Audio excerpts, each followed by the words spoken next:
Hello, everyone. Today is a Population Health Innovation Lab, which we lovingly call PHIL, web discussion called Power Ecosystems, Multisector Collaboratives, and Systems Changed. And we are joined with our lovely guest speaker, Dr. Ginger Lee, and I will hand it over to PHIL's director, Sue Grinnell, to kick us off. Great. Thanks so much, Katie. So we are going to be recording this event today, and the recording and the slides will be available for you after this event. So my name is Sue Grinnell, and I'm the director of the Population Health Innovation Lab. As Katie said, we refer to ourselves as PHIL, and we are a program of the Public Health Institute. If you could go to the next slide. And PHIL's mission is to design, catalyze, and accelerate innovative approaches that advance health, well-being, and equity. And we are an innovation lab, and innovation labs, by their nature, are a strategy to address complex problems. We like to hang out a lot in the health-focused multi-sector collaborative space. And, just all things related to that particular intervention and anything that we can do to support and make successful. I think the orientation or the genesis for how this came to be today is just lots of observations of the craziness that's happening in the world and our concern and support for multi-sector collaboratives and wanting to bring this topic of power ecosystems, the notion of policy and advocacy. And my dear friend and colleague, Dr. Ginger Lee, is here to share some of her research and her experiences. So I'm excited to have this opportunity with you today. So Ginger Lee has been engaging in, leading, and studying place-based and place-conscious initiatives for the past 30 years. She has been the CEO of 2 nonprofit organizations and has worked in academia, healthcare, and government. She has a special interest in low-income and marginalized communities gaining power and working together to change the social and commercial determinants of health. She has a doctorate in public health, global health leadership, and is the CEO of Ginger Lee Global Health Consulting Group. And with that, I'm going to turn it over to Ginger. Thank you, Sue. I'm so excited to be here. Thank you, everyone, for joining. Katie, will you give me the next slide, please? We'll be talking about power today. So that's one of my favorite topics. I think it might be why you all tuned in. Community power and how to build it, how to leverage it, how to sustain it. And before we dive into all of that, I'd like to share a little bit about myself and why I even care about this issue.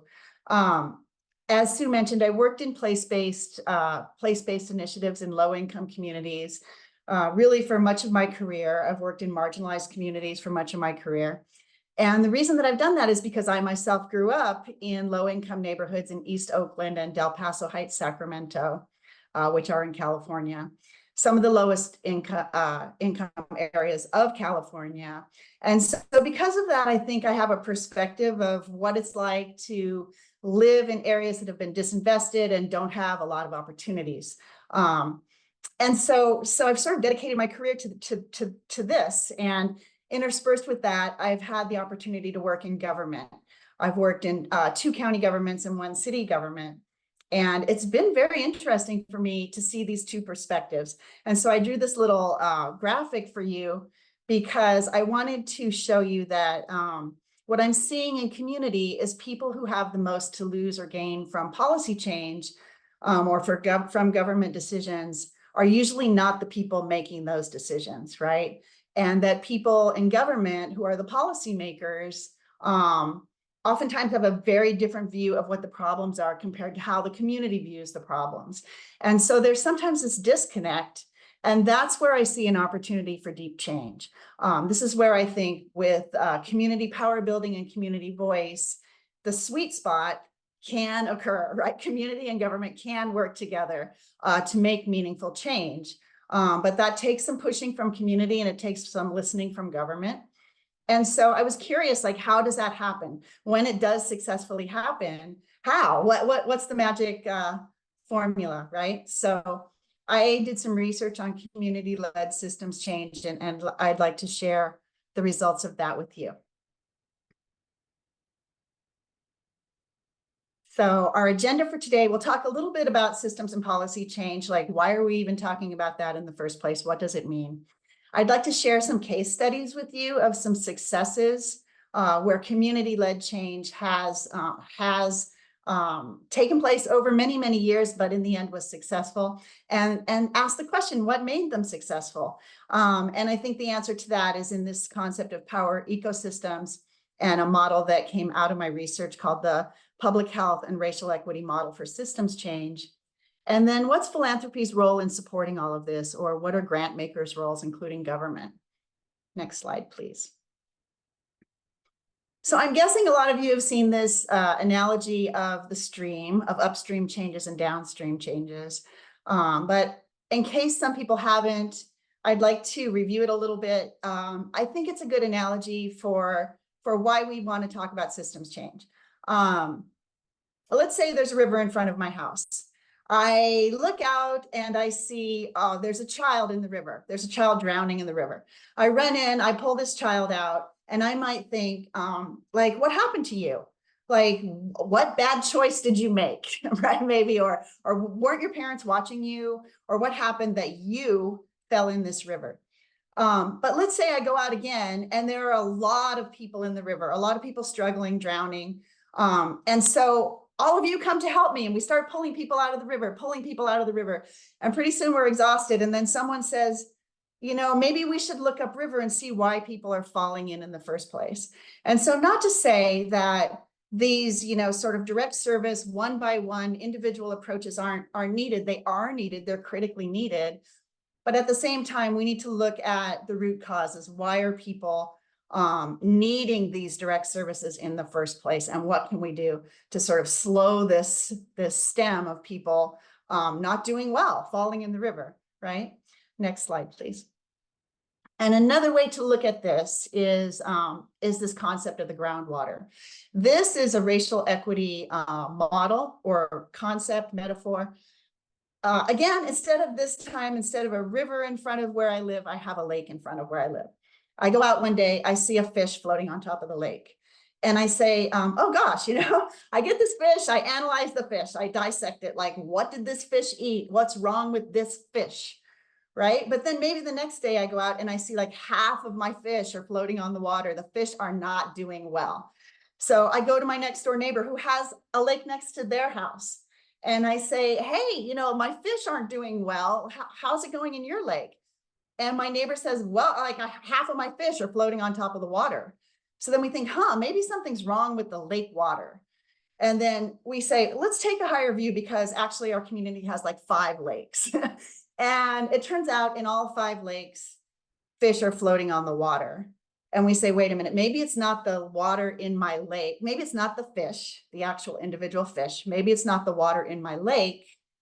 Maybe it's in the groundwater. Maybe there's something in the groundwater that's infiltrating all of our systems. So if my lake is the school system and your lake is the healthcare system and your lake is the prison system and your lake is, you know, the city government, what's in the groundwater that's making a lot of people not do well? And what is in the groundwater is, you know, structural racism. So that's part of what equity and systems change is working to dismantle. So next slide, please. So when we talk about this, I know that it can be really like intimidating and scary and overwhelming. And those of us in multi-sector collaboratives or supporting multi-sector collaboratives, we face barriers to engage in policy and systems change, or even to think about it or talk about it, right? So let's put some reasons in the chat why that can be hard. I'd like to hear what you think.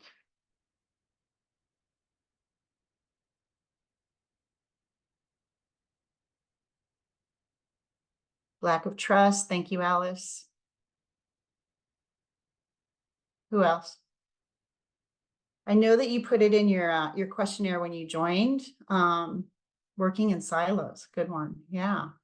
Lack of direct communication, lack of value, lack of infrastructure, lack of cohesion. Thank you. Okay, next slide, Katie. So here are some common reasons that I've been hearing. Lack of infrastructure and time, like we're already stretched so thin. Lack of resources, fear of advocacy versus lobbying, that comes up a lot. Not knowing how do we work on systems and policy change? And then just like fear of backlash, because this can seem political and we can have backlash and the community can have backlash. Next slide. So when we talk about what is advocacy, I might skip reading this definition to you, but just know that you'll receive the slides and you can read it.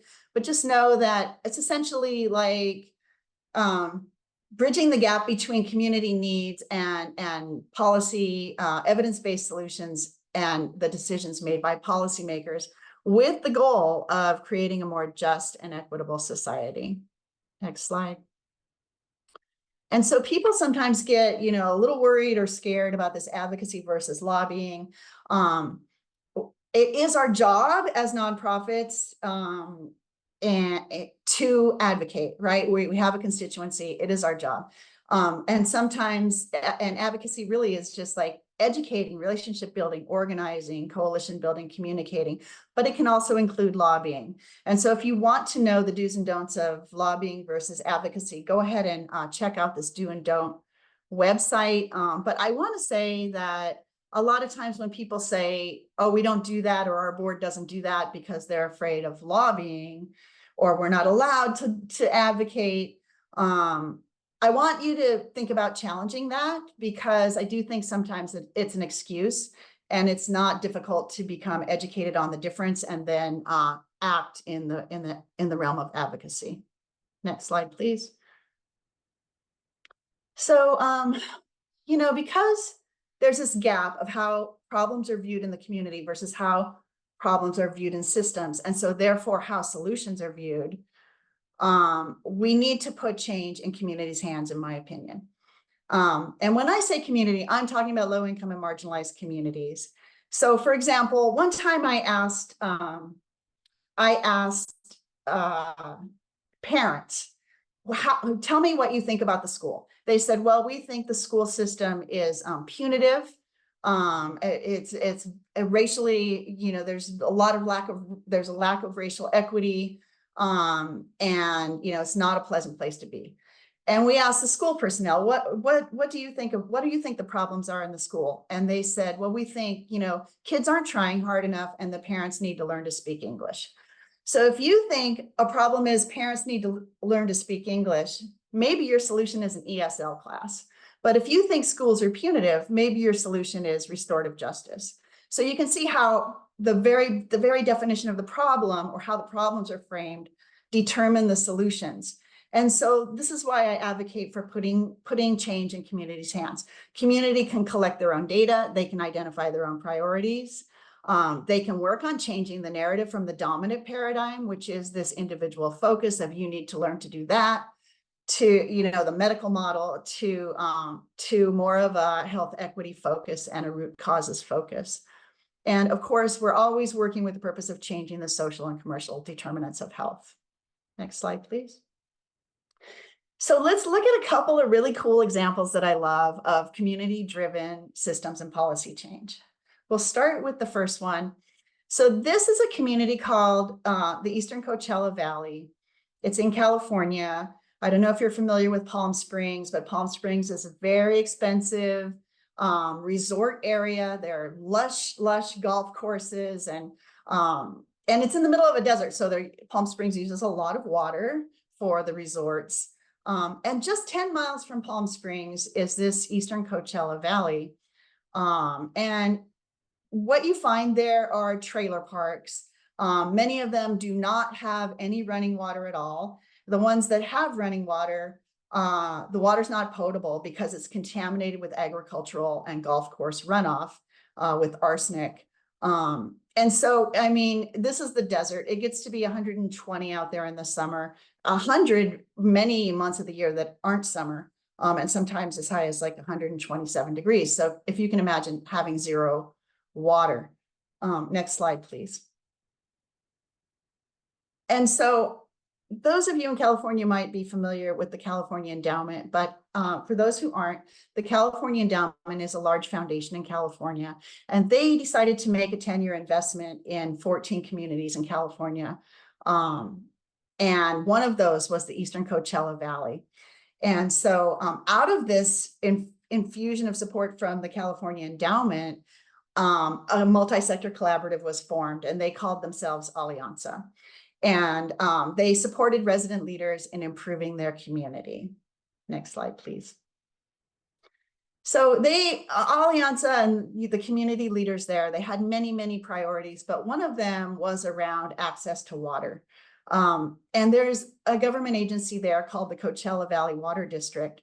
It serves Palm Springs, it serves, all the resorts, but it also serves all these disadvantaged areas. But the Water District Board was comprised only of agricultural and golf course owners and sort of these business owners, and had zero representation from these communities that didn't even have potable water, and also didn't have proper sewage systems, by the way. They were digging ditches for sewage overflow. Next slide, please. And so what they wanted was representation on the water board. So they mobilized this big get out the vote, and really knocked on doors and tried to get the community out to vote on having a seat on the water board for these underserved areas. But they did not win. They failed at that effort to get a seat on the water board. So so they regrouped, they grieved their loss. They decided, like, we need to all get on the same page, because they realized some of them had different messages. And so they spent a lot of time aligning themselves with each other and clarifying their values, and just getting really energized by the loss. And they ended up creating an MOU between all of the members of this alliance. And another interesting thing they did, they actually developed a collective fund development plan with some non-compete agreements between the organizations. So I think this is a very creative approach. Let's see the next slide. And so even though they didn't win a spot on the water board, what they did win was the Coachella Valley Water District formed the Disadvantaged Communities Infrastructure Task Force, and that they were tasked with working on water quality and service issues. And they were successful in passing legislation that approved setting new statewide standards for the arsenic filtration systems and water billing to make water more accessible to the residents in the mobile home parks. Next slide. And so so that was with the California Endowment funding, which did end in 2020. But look what they've done since then. This Coachella Valley Water District continued with the continued with Alianza's like full support of changing things. And they just announced that they received $100 million in grant funding from county, state, and federal sources. And they announced it at a community celebration. So why do you think they announced it at a community celebration? It's because the community is the one, the Disadvantaged Communities Infrastructure Task Force is the one that that actually sort of drove this funding, with their non-compete agreement and their MOU and all of their changing the narrative, right? So that is a huge win, and it's a great success story. And let's look at our next success story. This one takes place in Long Beach, California, and Long Beach, California, central Long Beach is sort of a low-income area of Long Beach. It has a large Cambodian population and a large Latino population, and the California Endowment chose Central Long Beach also as one of their places for the Building Healthy Communities initiative, and so there was already sort of this base building and organizing from the California Endowment funds, and then Proposition 10 passed in 1998, which was actually before the California Endowment, and it put a tax on tobacco, and that tobacco tax funding, the state created something called First Five, which focuses on children 0 to 5 and their families, and put the funds in there. Those funds are for education, health services, and childcare, and it goes to the counties. So in Los Angeles, First Five Los Angeles funds these Best Start networks, which are multi-sector, resident-led, truly resident-led collaboratives. And so we'll talk about Best Start Long Beach. Let's take the next slide.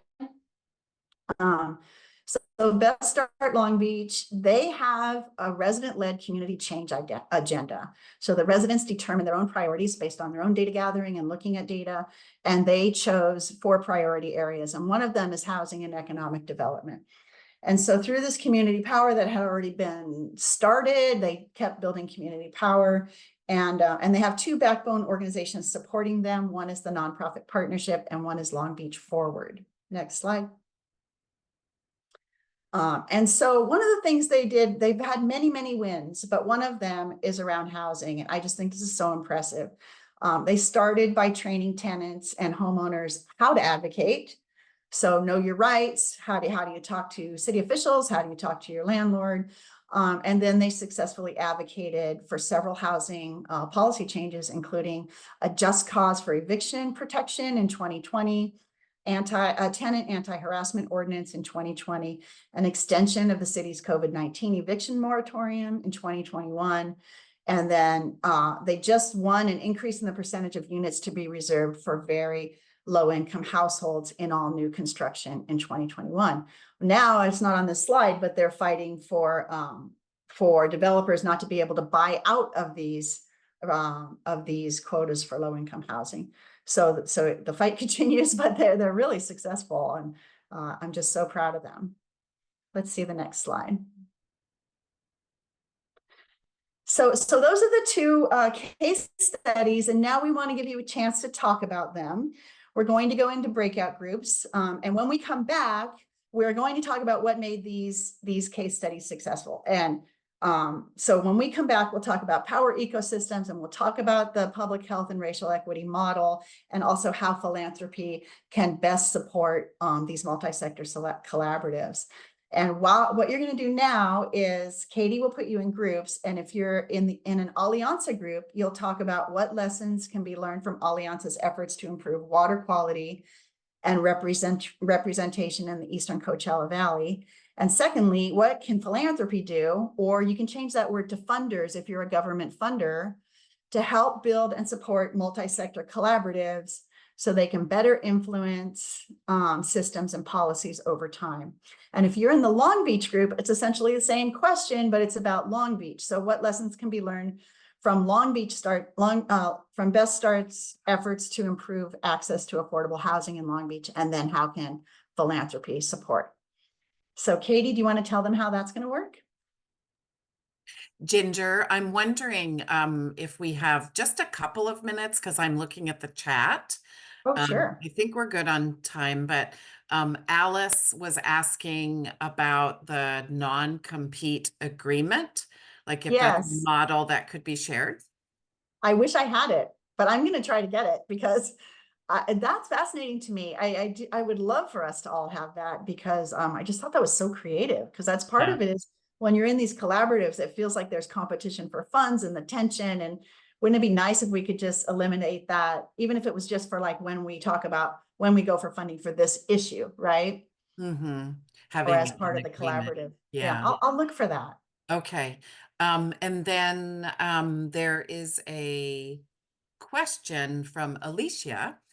Can you actually change the disposition of the system, or excuse me, society or system, without affecting the individuals within the systems? And both systems and individuals needs to be approached, I think. So I don't know if you had any comments. Yeah. So I wonder if this is what you're getting at. See, one of the things I've learned is systems change is more powerful than policy change. And the reason is because systems create policies, right? So there's another case study that I didn't share where they changed the composition, where they changed representation by changing the individuals who represent certain communities, changes the system, which then changes the policies, right? Because then you have that perspective of the low-income communities among the policymakers. So I'm not sure if that's what you were getting at. Maybe not. Was this about the upstream, downstream individual versus systems? Read it again. Alicia, do you want to speak? You should be able to.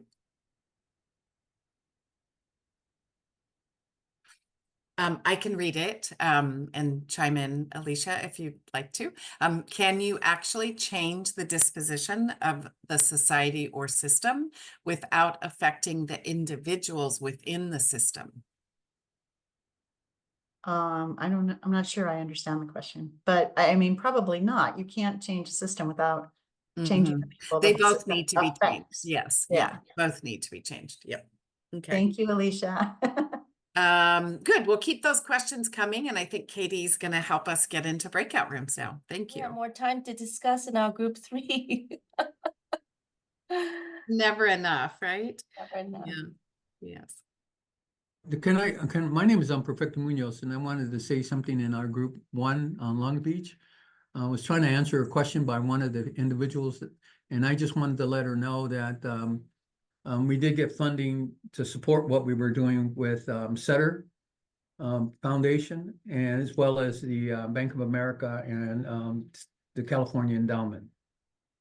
So I hope that answers your question. I think it was Rosa Rodriguez, I believe. Sounds like you're in Sacramento. I'm in Stanislaus County. Oh, Stanislaus County. All right, well, welcome back, everyone. Let's share a little bit of what happened in the breakout groups. It seems like you could have kept talking, which is always good, right? So Alianza, someone who was in Alianza, why don't you share a lesson that your group expressed could be learned from their water quality work? Who wants to share?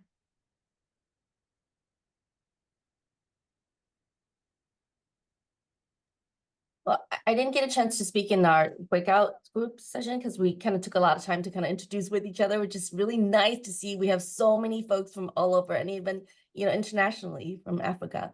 Wow. So one of the lessons for me is, I'm from California, first by San Bernardino.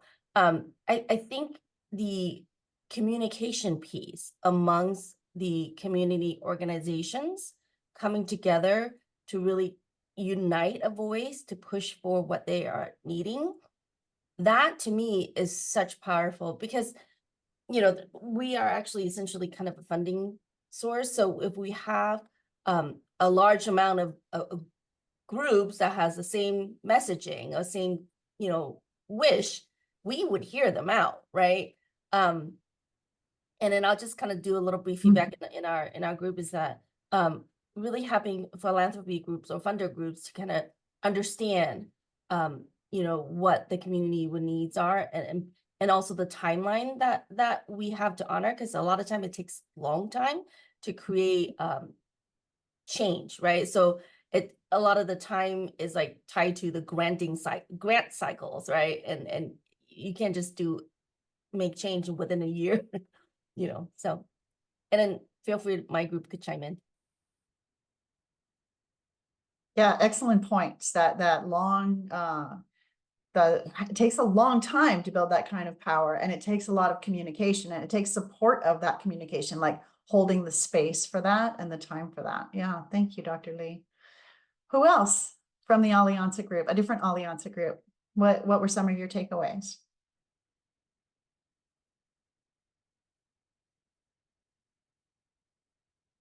Alice, do you want to say that out loud, or do you want me to read it? Alice says, let's see if I can read this. Sorry, Do you want me to read it? Yes, please. Mine's Okay. jumping around.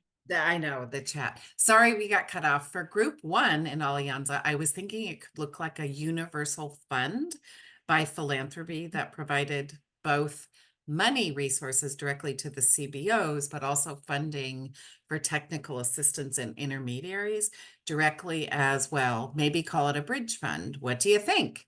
Main thing is not to require match funding, but for philanthropy to provide it. And yeah, so yes. Really good thoughts. Thank you. I love that. All right, let's hear from Long Beach. One of the Long Beach groups, what lessons were your takeaways about housing and and best start in Long Beach.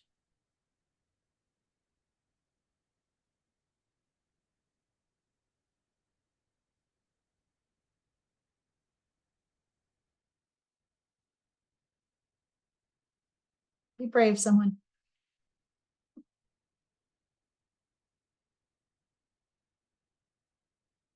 Long Beach, anyone? Okay, that's okay. I mean, I'm so proud of Long Beach because I know that, I mean, first of all, we're one of the most expensive housing markets in the country, right? Families are 2 and 3 and 4 families in an apartment. And so even to tackle housing is a very brave choice on their part. So, and to make progress on housing, also really impressive. And so what can philanthropy do to support multi-sector collaboratives so they can better influence policy and systems changes over time? What were your thoughts about that? Oh, we have Wendy who raised her hand. Go Yay. ahead. Yeah. Yeah, I apologize. I actually put something in the chat with the link. So like I say, we're First Five funder, and Ginger, thank you, Dr. Lee, thank you so much for, explaining the for Prop $10. We actually in an empire, we realize that our CBOs are very tiny, and there's not a lot of like they have to learn to kind of sustain themselves and get grants, go after money. So First Five, I think 10 years ago, we put out this collaborative kind of uh, workforce, not workforce bound, but actually capacity building, so to speak. So we actually fund capacity building and invite tons of organizations coming in. And then, so we did that for about 10 years. And then within that, the birth came from Inland Empire Community Collaborative that they spread across Riverside and San Bernardino. And so within that, they actually developed a children's cabinet and invite over 200, like close to 200 organizations in both counties to really advocate together to coming up to a common voice. So I just want to share the triumphs that the Some Funder does. So if you're a funder in here, you could kind of think about the capacity building for organizations. So. Yeah, great. Excellent point. I really appreciate that. Yeah, I would like to talk more about that. So let's look at the next slide. So I did some research on philanthropy's role in place conscious initiatives and systems change. And I want to share that with you because that's what this PHaRE model came out of. And sort of my curiosities were how do these types of community-driven systems and policy changes succeed? And what is kind of the secret sauce, or what are they doing, and how can philanthropy best support them? So let me take the next slide. And again, the California Endowment invested in these 14 communities. These were really disinvested neighborhoods, devastated by health inequities. And they invested in them for 10 years because, as Dr. Lee just mentioned, it takes a really long time to build this kind of momentum. And so they were in it for the long haul. And they allowed me to study the initiative and their successful policy changes. So they had 1,800, probably more than 1,800 successful community-driven policy changes. And so I studied them to find out what were the common elements. Next slide, please. And one of the things I think when you're looking at what I learned, let's take a look at this PHaRE ecosystem concept. This is a little bit of what people have been saying. This is how power is built over time. And this was from Jennifer Ito at the USC Equity Research Institute. And it links in with what we're talking about here. So there's this organizing and base building, and this takes a long time. And then you have, sort of leadership development, organizational development and infrastructure and funders supporting the base, advocacy and policy, research and legal support, communications, cultural and narrative change, and then these alliances and coalitions that can come out of the base building or can feed into the base building. And so when you look at this all together, this is a visual of what could be called a power ecosystem. So keep that in mind as we talk. Next slide. All right, so the methodology for this research and the way I developed the model is I did a literature review on place-conscious initiatives. A place-conscious initiative is essentially a place-based initiative, but the difference is we know that there aren't opportunities in the place, otherwise it wouldn't be the place, right? So place-conscious means, yes, you're working in the place, but you're connecting to opportunities outside of the place and to regional and county governments and maybe even national and state efforts. So what's the research on place-conscious initiatives? And what is the research on policy change and explanatory frameworks of how policies change? And then I wanted to include complexity theory because I didn't want a static model. We know working in communities, things change constantly. What you thought was the priority this year is not the priority next year. And so we need room for emergence, which is a complexity theory concept. And we need to understand where are our leverage points for deep change. So that was my literature review. And then I did semi-structured interviews with key informants who worked for the California Endowment. So I interviewed 13 of their program managers, one in each of the 13 sites. One of the 14 site couldn't participate. So like 93% participation. And 2 directors from the California Endowment who had a view of the entire initiative, the entire state. And I asked them 15 questions, which were mapped to these things I just discussed. And I asked them, the program managers and the directors, in your area, in your neighborhood, so let's say in Coachella or let's say in Long Beach, what would you say of all your policy changes, because they had 1,800 altogether, what would you say was your crowning glory? Your community is most proud of what big change that occurred? And even though I thought I'd get 13 or 15 policy changes or systems changes, they couldn't stop at one. They had to tell me more than one. So they told me 28 total sort of like cases of systems that had been changed or policies. And so those became what I studied. How did these occur? And I matched whatever they told me was the policy or the systems change with some kind of a published document. So these, a lot of times they have newspaper articles written about them or an evaluation report or something. And then I triangulated those methods. Next slide. And so this is the model that resulted from that. And I know that it's a little bit of a lot to digest in one piece. There is a training for this entire model if you're interested. But it goes like this. We know in the end, we want to change social and commercial determinants of health, right? And we know that when we change social and commercial determinants of health, we change population health outcomes. So that's the goal over here. And this is from the point of view of foundations or funders. So if you're a government funder, your First Five or something like that, or you're a philanthropic organization, this is from your perspective. So the first thing we need to do, first thing a foundation needs to do before, this has 5 phases. The first phase is that the foundation needs to look at itself before they go into communities, because we know that with place-based initiatives or with any funding, funders can actually reinforce the status quo. They can cause more harm. They can reinforce like social inequities or racial structures. And it's this sort of lack of awareness that is really problematic. So the first phase is that the foundation needs to take a good look at itself before they go into community, before they try to work with community, because it's not the right thing for every foundation. And the second phase is this preparation for transformational change. So how is the grant maker making grants? What's their approach to grant making that will support and build these power ecosystems? The third phase is, where are the leverage points for deep change? So this is, how are we approaching community and what are we building? And then the fourth one is one of the policy change frameworks called multiple streams framework. Multiple streams framework says that there's a problem stream, a politics stream, and a policy stream.